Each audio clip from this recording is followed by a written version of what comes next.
Is Blue Beetle hiding a time-traveling secret? Welcome back to Nerdist News, my arthropod allies.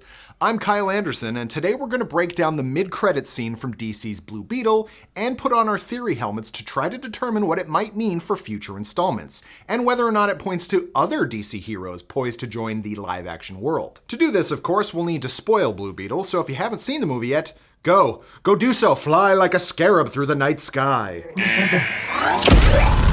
Okay, it's gonna be okay! And once you do that, go to Nerdist.com to check out Jaime Reyes' review of the movie and Eric Diaz's full written version of this theory. Everybody ready? Well, let's dig in. Though the movie's main character is Jaime Reyes, the movie establishes that, just like the DC Comics lore, he's the third hero to take on the name the Blue Beetle. The alien scarab that attaches itself to Jaime originally belonged to Dan Garrett, the first Blue Beetle. Dan's protege was none other than industrialist and CEO of Cord Industries, Ted Kord. While the scarab never chose Ted, he used his technical know-how and wealth to become the second Blue Beetle. This movie sets him up as kind of a less polished Batman, but for the Florida-ass metropolis of Palmera City. If you want to know more about these big bad Beetleborgs, go check out our earlier breakdown of the many Blue Beetles. While Ted himself disappeared before the movie begins, the Kord name is all over this movie. His sister Victoria Kord has taken over the company and plans to use the scarab tech to create OMACs, or One-Man Army Corps soldiers. OMAC was originally a weird 1974 Jack Kirby creation, the alter ego of a guy named Buddy Blank. In the modern era, Greg Rucka reimagined them as cyborg super soldiers that infected human hosts via a virus derived from Brainiac's nanotech. But the movie raises a more important question. Why would you need a whole army of One-Man Army Corps? Well, nobody ever said Victoria Kord was good at naming things. Ted's daughter Jenny, who tries to keep the scarab away from Victoria, takes the Reyes family to her father's long-abandoned Beetle cave. Jenny believes her father abandoned her when she was 8 and is likely dead. But the mid-credits scene tells us that's not true. In the mid-credits scene of Blue Beetle, we learn that Ted Kord is not dead. We witness a heavily fragmented video message from him come through on his computer. We don't see his face clearly, and his voice sounds muffled. Also, conveniently, there are no photographs of the family in the abandoned mansion, just impressionistic portraits Jenny says her mom painted. The painting of Ted Kord kinda looks like Jason Sudeikis with a beard, but that's just me. Hey! You shut your mouth! At any rate, Ted's message tells his daughter Jennifer that he's still alive out there and needs to be found. But where is he?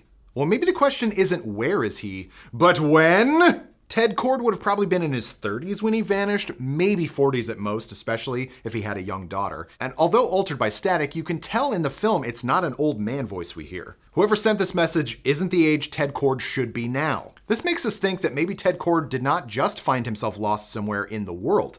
Maybe he is lost in time. But Kyle, I hear you saying to me as though I'm in the room with you and not a YouTube video recorded way before you watched it.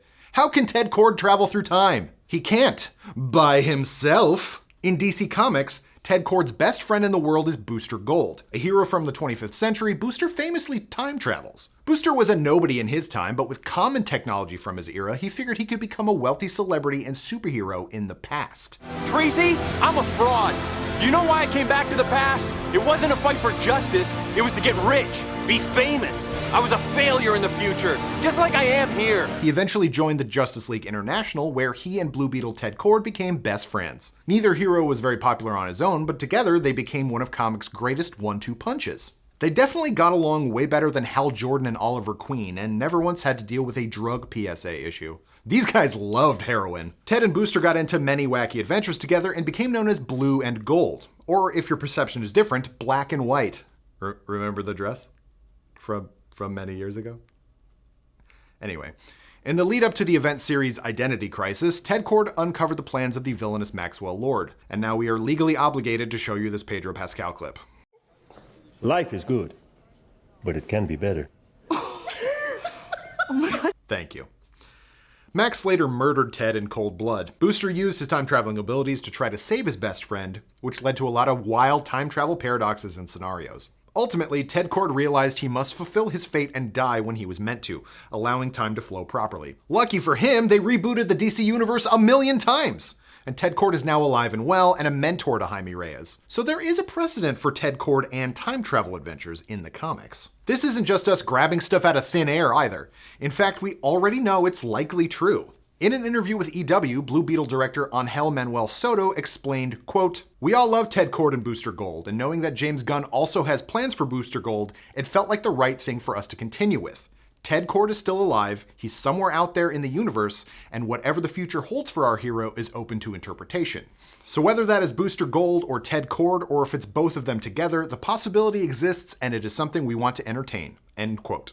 Soto is of course referring to the James Gunn announcement of a Booster Gold live-action TV series included in the first chapter of the new DCU Gods and Monsters. Thank you so much. Any Booster Gold series without Ted Kord would be incomplete. So while it's absolutely not clear where or when the Ted Kord message at the end of the Blue Beetle movie is coming from, we have plenty of evidence both in the comics and without that Booster could be involved. And now there are many avenues to go with. What if Ted Kord was sucked into another timeline thanks to Booster? Perhaps the new one that will be established in Superman Legacy. This would allow the Blue Beetle characters to make the transition into the new DCU without negating anything that happened in the film. Furthermore, the Blue Beetle Booster Gold connection already would make for a perfect setup for an eventual Justice League International project. Because with Ted Kord confirmed alive, and Booster Gold and Green Lantern Guy Gardner confirmed, not to mention a new Batman, we have half the JLI core membership right there. But wait, there's more! But wait, there's more. We really got our tinfoil hats out for this next part. In the movie, Jenny states that her mother, who died sometime in the past,